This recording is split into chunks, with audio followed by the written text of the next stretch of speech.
بسم الله الرحمن الرحيم.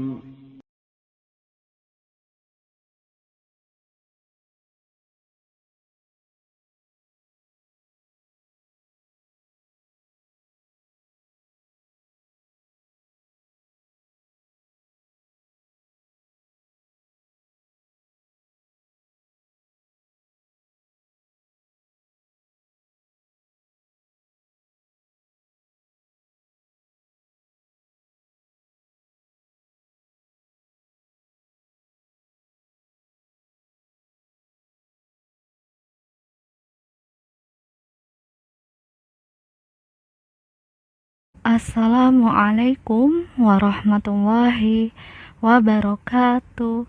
Bismillah, wassalatu wassalamu ala rasulillah, la hawla wa la quwata illa billah, amma ba'du. Ananda, bagaimana kabarnya hari ini? Kaifa halukunna? Semoga di hari pertama kita sekolah, pekan ini, hari Senin, Ananda dalam keadaan yang sehat, dan semoga aktivitas Ananda di rumah dan untuk belajar dalam keadaan yang diberikan kemudahan oleh Allah Subhanahu wa Ta'ala. Amin. Ananda, hari ini kita akan belajar kembali di buku tematik 3, tema 7, subtema 3, perkembangan teknologi komunikasi. Hari ini adalah hari terakhir kita belajar perkembangan teknologi komunikasi, yaitu kita sudah di pembelajaran 5 dan 6. Sebelum kita mulai belajar, mari kita berdoa terlebih dahulu Ananda. Doa belajar. Allahumma inni as'aluka ilman nafi'an wa rizqan thayyiban wa amalan mutaqabbalan. Hari ini insya Allah kita akan belajar 6 materi baru, yaitu pertama di pembelajaran 5, manfaat teknologi komunikasi. Kedua, menghitung keliling suatu bangun dalam satuan persegi. Ketiga, suku, bangsa, dan budaya khas daerah. Untuk pembelajaran 6, yaitu pertama, informasi mengenai alat komunikasi modern. Kedua, akibat yang baik atau sebutannya positif dan tidak baik atau sebutannya negatif penggunaan teknologi komunikasi. Terakhir, mengukur keliling bangun ruang dengan satuan sentimeter dan meter. Sekarang kita akan mulai belajar dari materi pertama, manfaat teknologi komunikasi. Kita akan membaca teks yang membahas mengenai smartphone. Smartphone adalah bahasa Inggris. Bahasa Inggris smartphone, kalau bahasa Indonesianya telepon pintar. Smart pintar, phone telepon, telepon pintar. Smartphone adalah telepon yang menyediakan fitur yang berada di atas dan di luar kemampuan sederhana untuk membuat panggilan telepon. Sementara istilah dapat digunakan secara wajar untuk semua jenis telepon. Smartphone biasanya dipahami sebagai ponsel dan bukan telepon rumah. Selama bertahun-tahun, konsep ponsel pintar terus berkembang sebagai perangkat tangan dan telah menjadi lebih canggih. Ponsel smartphone pada mulanya dirancang oleh IBM pada tahun 1992. Ponsel itu diberi nama Simon yang dibuat di Comdex pada tahun tersebut dan ditawarkan kepada publik pada tahun berikutnya. Beberapa fitur yang bermanfaat sampai saat itu hanya telah tersedia pada desktop dan laptop yang termasuk dalam fungsi tersebut. Simon memuat kalkulator, buku catatan sederhana, kemampuan untuk mengirim dan menerima fax, dan komponen email. Dalam waktu singkat, perangkat ini juga disediakan beberapa game bagi pengguna untuk menikmatinya, serta jam dunia yang memungkinkan pengguna untuk melihat waktu saat ini di kota-kota besar di seluruh dunia. Sepanjang sisa tahun 1990-an, berbagai jenis perangkat ponsel canggih muncul di pasaran. Layar sentuh mulai menggantikan cassettes pada ponsel pintar, permainan, dan fungsi email menjadi lebih canggih, seperti model-model baru yang dirilis. Kemampuan speakerphone pada banyak versi smartphone mulai menyaingi kualitas yang ditemukan dengan speakerphone handset. Saat ini, fungsi smartphone dengan kaya fitur perangkat komunikasi. Penambahan akses internet adalah inovasi terbaru dalam teknologi smartphone. Pengguna dapat berselancar di internet dengan kemudahan yang sama seperti ketika menggunakan laptop atau komputer desktop. Pada saat yang sama, banyak produsen smartphone telah bekerja untuk meningkatkan kejelasan dan integritas sinyal audio dasar ponsel. Hal ini membantu untuk memastikan bahwa dengan penambahan semua fitur tambahan, masih mungkin menggunakan smartphone untuk membuat panggilan telepon sederhana dan mengharapkan kualitas suara menjadi jernih dan tajam. Jadi ini adalah smartphone. Sebelumnya kita sudah belajar mengenai telepon seluler. Telepon seluler fungsinya tidak secanggih smartphone. Kalau smartphone lebih canggih daripada telepon seluler. Keduanya sama-sama merupakan perangkat tangan. Perangkat tangan itu maksudnya bisa dibawa kemana-mana. Jadi bisa dibawa kemana-mana, kemudian kita bisa menggunakannya di tangan. Itu sebutannya perangkat tangan. Sekarang kita akan menulis informasi penting dari teks. Tulislah hal penting apa yang kamu temukan pada teks tersebut dalam paragraf 1, 2, dan 3. 1, 2, 3, dan 4. Untuk paragraf 1 yaitu smartphone menyediakan berbagai fitur dikenal sebagai ponsel dan sebagai perangkat tangan. Jadi smartphone ini juga telepon seluler, tetapi menyediakan berbagai fitur yang lebih canggih daripada telepon seluler. Karena dengan adanya internet dan fitur-fitur yang lebih pintar atau lebih memudahkan aktivitas manusia. Smartphone disebut dengan ponsel atau telepon seluler dan sebagai perangkat tangan. Selanjutnya paragraf kedua, ponsel pertama diberi nama Simon pada tahun 1992 yang dirancang IBM dan dibuat di Comdex. Ponsel memuat fitur kalkulator, buku catatan, fax, email, game, dan jam dunia. Jadi ponsel ini yang pertama kali atau awal mulanya diberi nama Simon itu pada tahun 1992. Simon dirancang IBM dan dibuat di Comdex.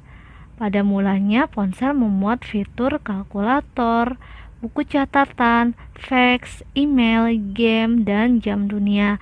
Paragraf ketiga, sepanjang sisa tahun 1990-an, berbagai ponsel canggih muncul di pasaran. Ponsel menjadi layar sentuh semakin canggih pada email, game, dan speakerphone.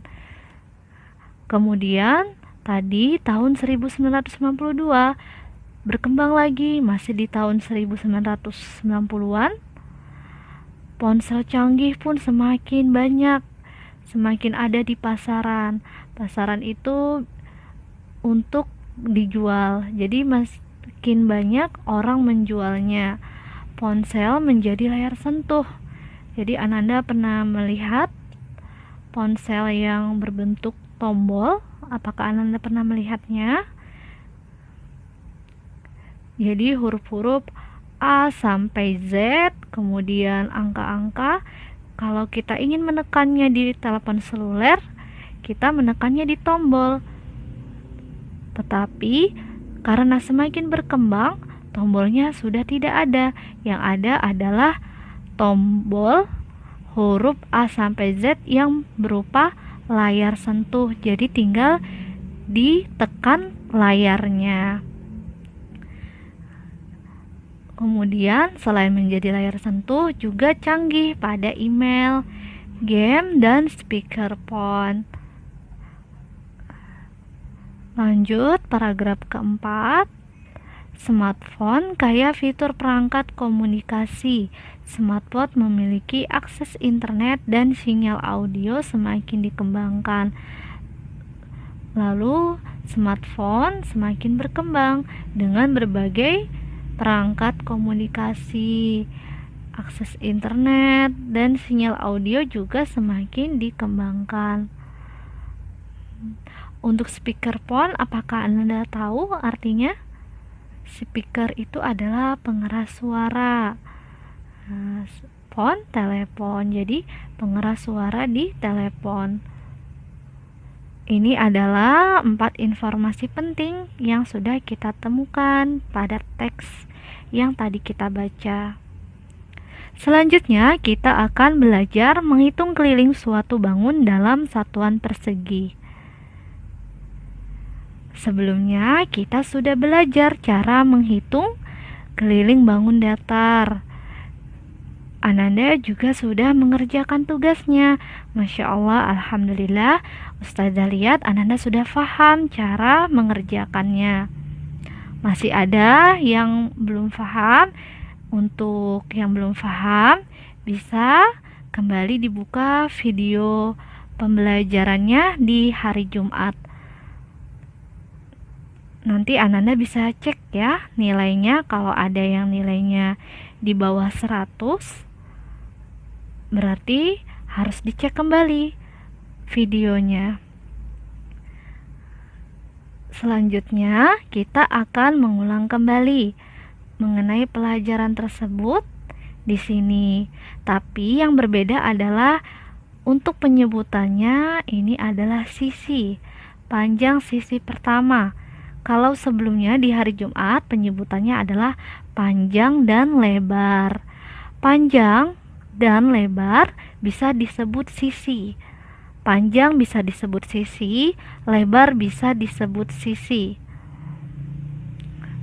Jadi kita akan mulai hitung. Sisi pertama kita bisa hitung dari sini. 1, 2, 3, 4, 5, 6. Ada 6 korek api. Kemudian sisi kedua, boleh kita mulai dari bawah. 1, 2, 3, 4. Kita tulis 4. Kemudian sisi ketiga, 1, 2, 3, 4, 5, 6. 6 korek api. Kemudian kita jumlah 6 ditambah 4 sama dengan 10, ditambah 6, 16. Jadi ditulis keliling segitiga adalah 16 korek api. Ini adalah cara menghitung bangun datar dengan satuan tidak baku, yaitu dengan korek api. Selanjutnya, nomor 2. Sisi pertama berarti berapa jumlahnya, yaitu 7 korek api. Dihitung lagi di sisi kedua. Kita hitung, jawabannya adalah 1, 2, 3, 4, 5, 6, 7. 7 korek api. Panjang sisi ketiga kita hitung yang sisi yang di sini. 1, 2, 3, 4, 5, 6, 7. Jawabannya 7 korek api. Panjang sisi keempat yang mana yang belum kita hitung? Yang di sini kita hitung 1, 2, 3, 4, 5, 6, 7. Jawabannya 7. 7 ditambah 7 ditambah 7 ditambah 7. Ini bisa kita langsung kalikan ya Ananda, karena angkanya sama. 7 dikali 4 sama dengan 28 korek api. Kemudian bangun datar ketiga, panjang sisi pertama kita hitung dari bawah, boleh. Jadi kalau mau menghitung Misalnya sisi pertama yang mana, sisi kedua yang mana. Kita hitungnya bebas. Mau pertama kita hitung yang di atas, yang di kiri, yang di kanan, yang di bawah kita jadikan sisi pertama, yang di kiri kita jadikan sisi kedua, dan seterusnya boleh. Jadi bebas ya Ananda penentuan sisi pertama, sisi kedua, ketiga, keempatnya. Yang penting semua sisinya dihitung. Kita hitung sisi pertama 1, 2, 3, 4, 5, 6, 7, 8, 9. Jawabannya adalah 9 korek api. Sisi kedua kita mau hitung di atasnya. 1, 2, 3, 4, 5, 6. 1, 2, 3, 4, 5, 6. Kita tulis 6 korek api. Selanjutnya sisi ketiga kita hitung 1, 2, 3, 4, 5. Ditulis 5 korek api. Sisi keempat kita hitung 1, 2, 3, 4, 5. Kita tulis 5. 9 ditambah 6 sama dengan 15. Ditambah 5, 20. Ditambah 5, 25. Jawabannya 25 korek api. Alhamdulillah sudah selesai. Ini adalah cara menentukan keliling bangun datar dengan satuan tak baku berupa korek api. Jangan lupa penentuan sisi pertama yang mana, kedua yang mana, ketiga yang mana, keempat yang mana. Itu ditentukan terserah kita atau bebas. Kita mau dari kanan mulainya, dari kiri mulainya, dari bawah, dari atas. Bebas ya Ananda. Yang terpenting jangan lupa keliling berarti semuanya dihitung atau tepiannya dihitung semua. Selanjutnya kita akan belajar suku bangsa dan budaya khas daerah. Keberagaman Indonesia. Teknologi komunikasi telah mendekatkan seluruh rakyat Indonesia. Kita jadi lebih banyak mengetahui keberagaman Indonesia lewat saling kirim pesan, gambar, atau bahkan video. Kita mengetahui keberagaman seperti bahasa, makanan, dan sebagainya. Namun, segala perbedaan itu tidak membuat kita terpecah belah. Kita harus tetap menghormati kebudayaan suku lain karena itu merupakan kekayaan bangsa. Kalian pasti masih ingat pada makna semboyan Bhinneka Tunggal Ika. Apa arti semboyannya? Yaitu walaupun berbeda-beda tetapi tetap satu jua. Semangat Bhinneka Tunggal Ika bukan hanya merupakan semboyan, tetapi harus dilaksanakan dalam kehidupan sehari-hari. Ananda, dengan adanya teknologi komunikasi, kita jadi lebih mudah untuk mengetahui keberagaman yang ada di Indonesia. Misalnya kita yang ada di Kalimantan tahu keberagaman suku, bahasa, makanan. Dari teknologi komunikasi kita bisa mencari tahu lewat contohnya ada teman yang mengirimkan gambar kepada kita, kemudian kita bisa melihatnya di internet. Lalu bisa juga kita mendapatkan informasi di pesan atau melihatnya langsung di video. Jadi teknologi komunikasi sangat bermanfaat untuk membuat kita mengetahui keberagaman yang ada di Indonesia. Dengan keberagaman tersebut, kita tidak boleh terpecah belah. Kita harus bersatu dengan semboyan Bhinneka Tunggal Ika. Walaupun berbeda-beda tetap satu. Kita harus menghargai walaupun kita berbeda dengan suku yang lain. Contoh untuk perbedaan pada setiap suku yaitu Titus. Contohnya sukunya Jawa. Khas daerah Titus adalah makanan tradisional yaitu pudak dari Jawa Timur, Gresik. Kemudian Wayan. Wayan sukunya adalah Bali.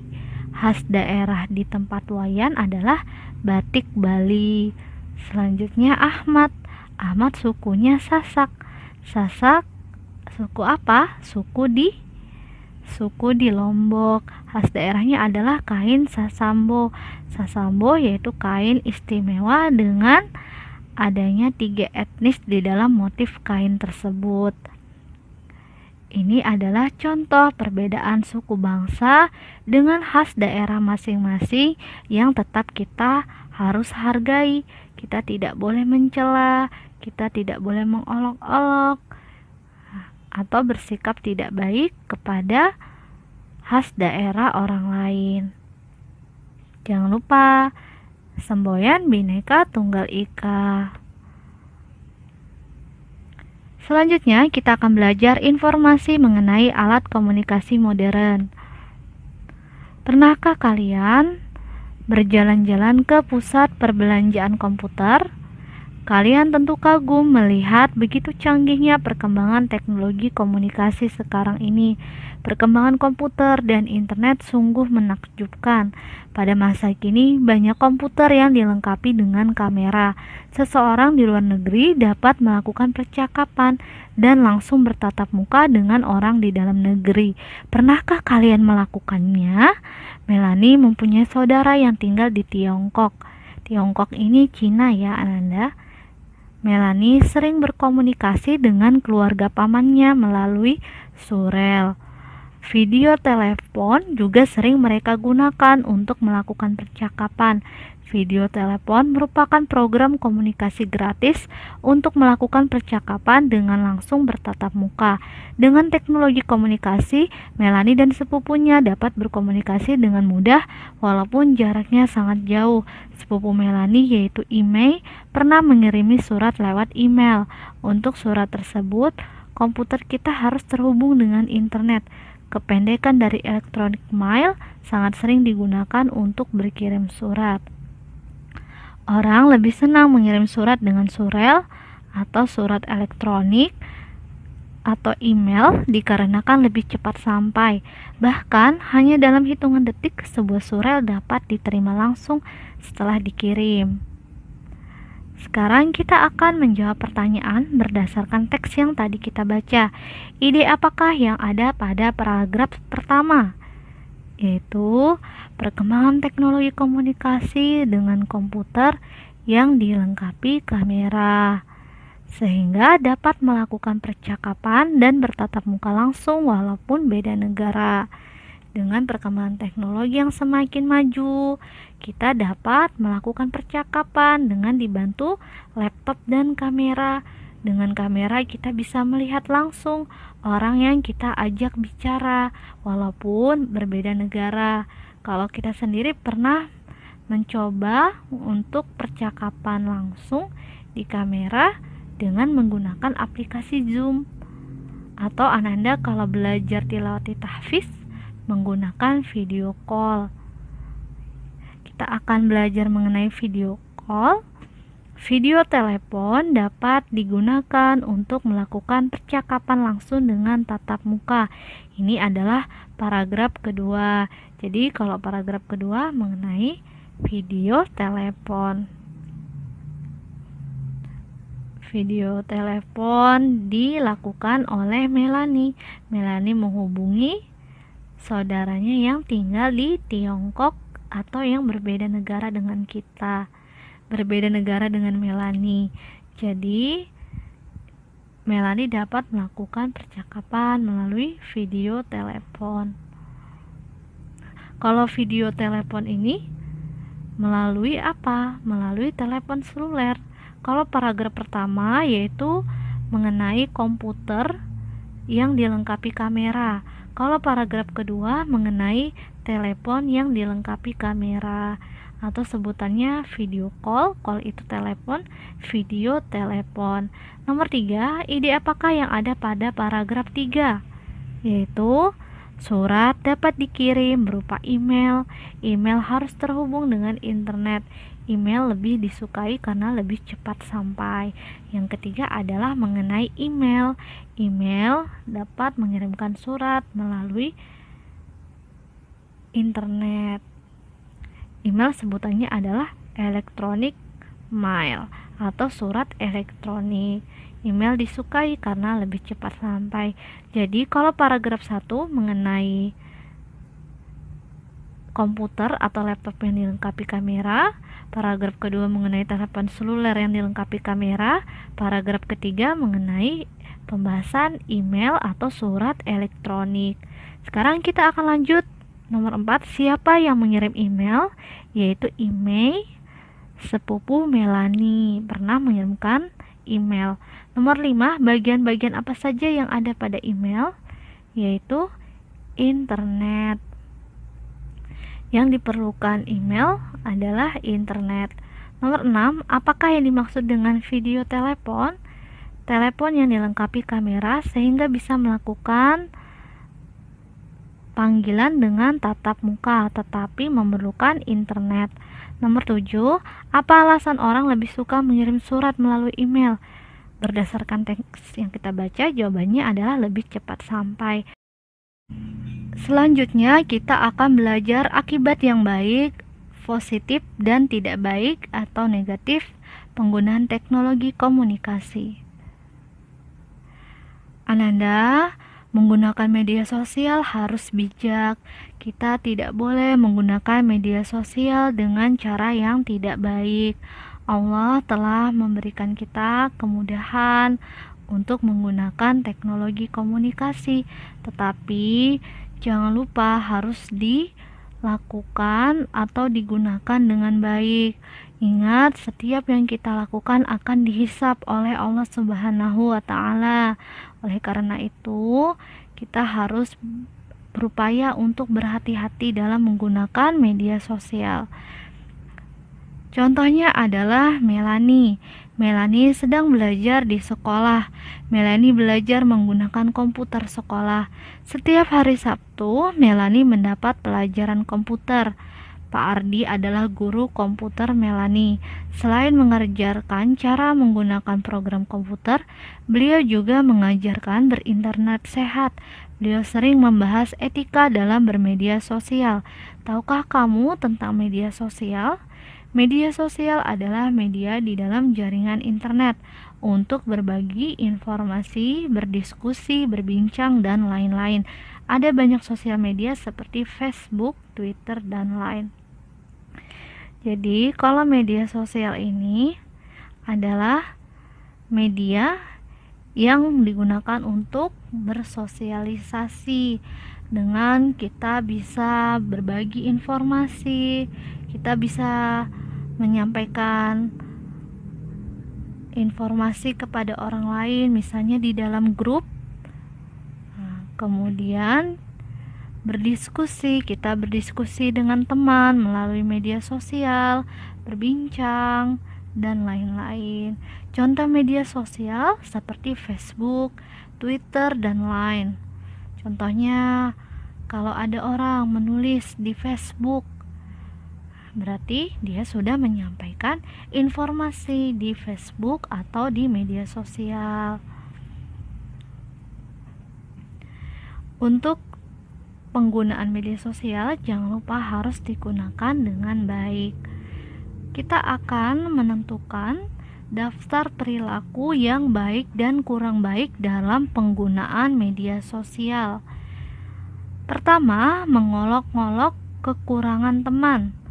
Baik atau kurang baik? Jawabannya adalah kurang baik. Kedua, membagi tips membuat kerajinan tangan. Kita memberikan informasi cara membuat kerajinan tangan adalah penggunaan media sosial yang baik. 3. Menyebarkan berita yang tak jelas asal-usulnya. Itu adalah penggunaan yang kurang baik.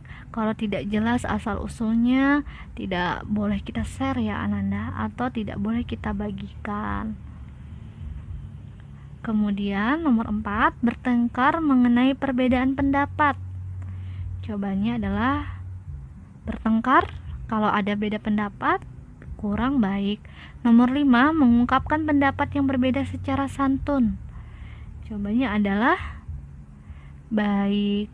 Kalau kita menyampaikan pendapat kita, walaupun berbeda dengan orang lain, kita sampaikan dengan cara yang santun.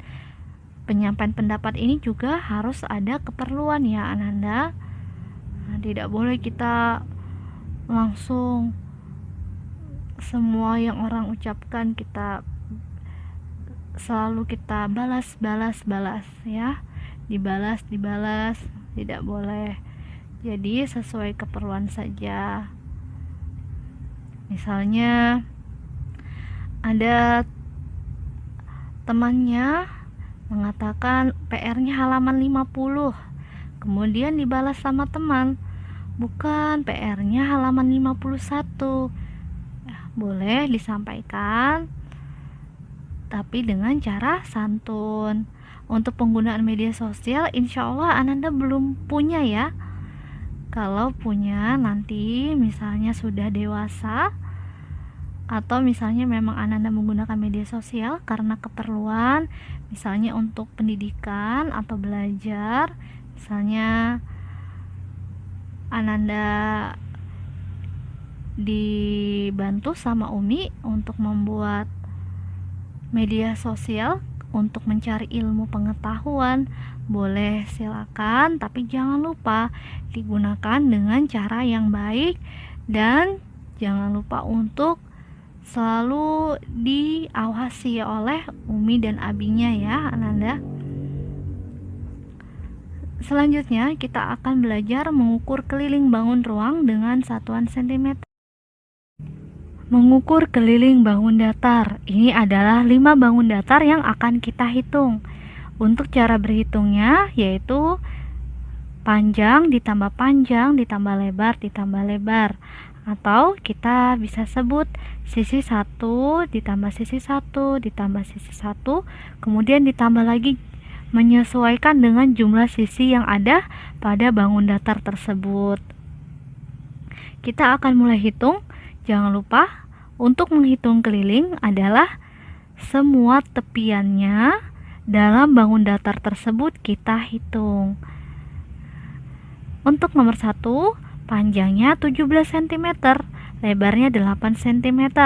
Panjang tentu ada 2 ya, maka kita hitung 17 ditambah 17. Kemudian lebar 8, 8-nya berarti ada 2, 8 ditambah 8, atau berarti jumlah yang kita akan jumlah yaitu ada 4 cm nya ya. Kita bisa hitung 1, 2, 3, 4 atau 4 sisi sama dengan 24 cm. Nomor 2, 10 cm. 10 cm dari mana? Yaitu bentuknya bangun datarnya segi 5. Segi 5 untuk setiap panjangnya memiliki panjang yang sama di setiap sisinya. Sisinya ada berapa? Ada 1, 2, 3, 4, 5. Ada 5 sisi. Maka kita bisa tuliskan 10-nya sebanyak 5 kali. Kita bisa juga ringkas seperti ini, 10 dikali 5 sama dengan 50 cm.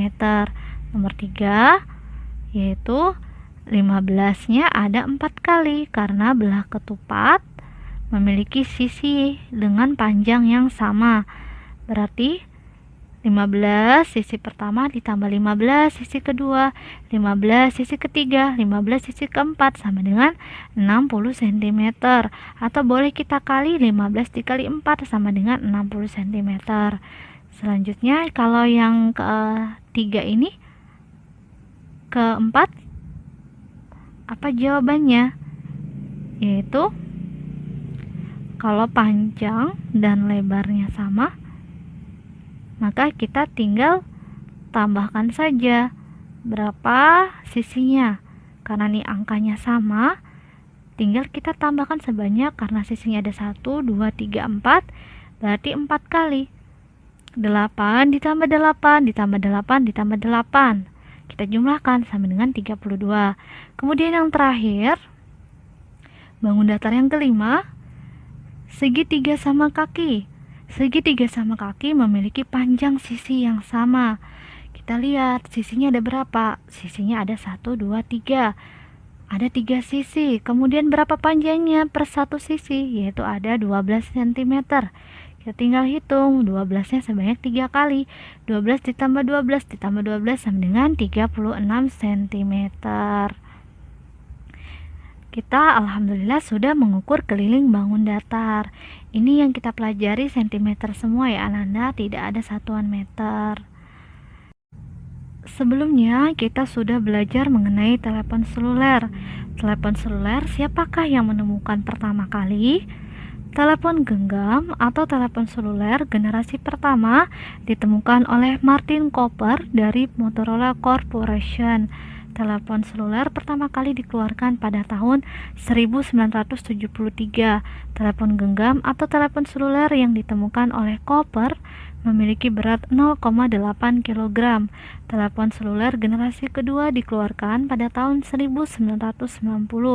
Ukuran telepon seluler lebih kecil dan ringan. Ukuran lebih kecil dikarenakan kebutuhan tenaga baterai yang lebih kecil. Telepon seluler generasi ketiga ini disebut juga 3G. Sekarang yang ketiga 3G. Teknologi 3G memungkinkan penggunaan internet pada telepon seluler. Telepon seluler generasi keempat yaitu 4G. Keunggulan yang dimiliki teknologi 4G yaitu kecepatan tinggi, kualitas suara baik, dan jangkauan luas. Kita sekarang sudah ada 4G, alhamdulillah. 4G ini bisa membuat kecepatan tinggi pada internet, kualitas suara juga baik, dan jangkauannya luas. Untuk 3G juga masih ada ya Ananda. Jadi alhamdulillah sudah ada 3G dan 4G yang bisa kita gunakan. Selain Martin Cooper, pada teknologi komunikasi penemu telegram yaitu Samuel F.B. Morse. Untuk memudahkan Anda tinggal lihat belakangnya ada Morse. Kalau telegram, jangan lupa pada alatnya yaitu telegraf memecahkan sandi-sandi kode Morse. Jadi kita bisa melihat kata tulisan terakhirnya Morse namanya ya. Jadi ini bisa membuat kita lebih mudah untuk mengingat nama penemunya yaitu Samuel F.B. Morse. F.B. Morse. Sekarang ada tugas. Alhamdulillah kita sudah menyelesaikan materi pembelajaran di subtema 3 yaitu teknologi komunikasi. Jadi untuk hari ini Ustazah ingin menanyakan pengetahuan Ananda mengenai teknologi komunikasi. Ananda bisa mencari juga di buku cetaknya atau catatan. Jika Ananda mencatat yang sebelum-sebelumnya Ustazah sampaikan, Ananda bisa tulis di tugasnya. Tugas BI yaitu 3 nomor. Pertama, sebutkan masing-masing 5 alat komunikasi tradisional dan modern. Jadi ada alat komunikasi tradisional dan modern kita sudah pelajari. Sebutkan 5 di alat komunikasi tradisional dan 5 di alat komunikasi modernnya. Nomor 2, apa kelebihan dan kekurangan alat komunikasi tradisional dan modern? Pada alat komunikasi tradisional ada kelebihan dan kekurangannya. Alat komunikasi modern juga ada kelebihan dan kekurangannya. Dituliskan apa? Kemudian nomor 3, ceritakan secara ringkas perkembangan teknologi tradisional ke modern. Untuk menulisnya dimulai dari masa kerajaan ya Ananda. Dimulai dari masa kerajaan, berkembang sampai sekarang atau yang modernnya.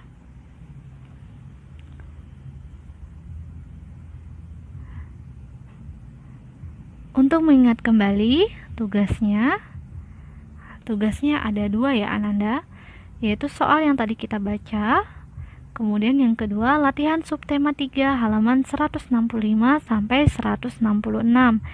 Nomornya nomor 1 sampai 7. Alhamdulillah sudah selesai. Sebelum kita tutup, mari kita berdoa dulu. Doa kafaratul majelis. Subhanakallahumma wa bihamdika asyhadu an la ilaha illa anta astaghfiruka wa atubu ilaik. Demikian, Ustazah memohon maaf jika ada kekurangan dalam penyampaian. Selamat belajar Ananda, semoga Allah memudahkan dalam belajarnya. Amin. Semangat terus. Assalamualaikum warahmatullahi wabarakatuh.